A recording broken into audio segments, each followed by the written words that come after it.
कलाहांडी उत्सव अवसर में थुआमूला रामपुर ब्लॉक सान छतरंग इंद्रावती जलभंडार मनोरम परिवेश रे तीरबाजी और नौचालना प्रतियोगिता अनुष्ठित होता।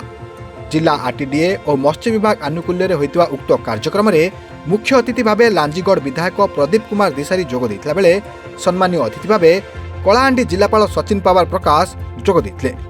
अनुष्ठित होता तीरबाजी में 75 जन और नौचालना 11 जन प्रतियोगी अंशग्रहण करते।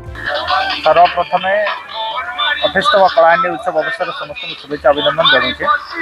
आज कलाहांडी उत्सव अवसर में ये नौका चालना प्रतियोगिता एवं तीर चालना प्रतियोगिता होता। बहुत धन्यवाद देवी जो माने कि ये आम नौका चालना रे भाग नहीं सुंदर भाव में से नौका चालना करी आसिले एवं समस्त दर्शक को मनमुग्ध कले। यहाँ पारंपरिक रीति रे से माने नौका चालना करी ये माछ धरी था जीवन पोषण करी को आज गोटे सुजोग मिलला जे नौका चालना करी सम्मानित करा जिवो।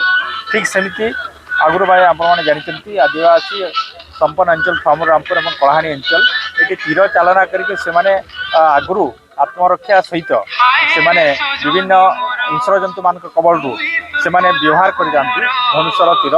तेणु आज से गोटे प्रतियोगिता कलाहांडी उत्सव माध्यम सम्मानित करने व्यवस्था आज कलाहांडी उत्सव जिला स्तरीय कलाहांडी उत्सव घुमरा 2026 फर्स्ट इवेंट जो हमारा every year boating and archery competition होता आज ये आयोजित कराई माननीय विधायक लांजीगढ़ भी ये उपस्थित थे।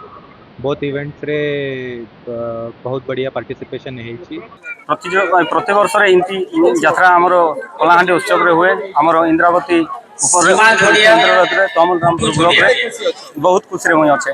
हाँ हाँ मोर जेन जदि अपन जेन जगह के मते ढाकबे सब जगह के मुई जीवा लगे बहुत खुशी अच्छे।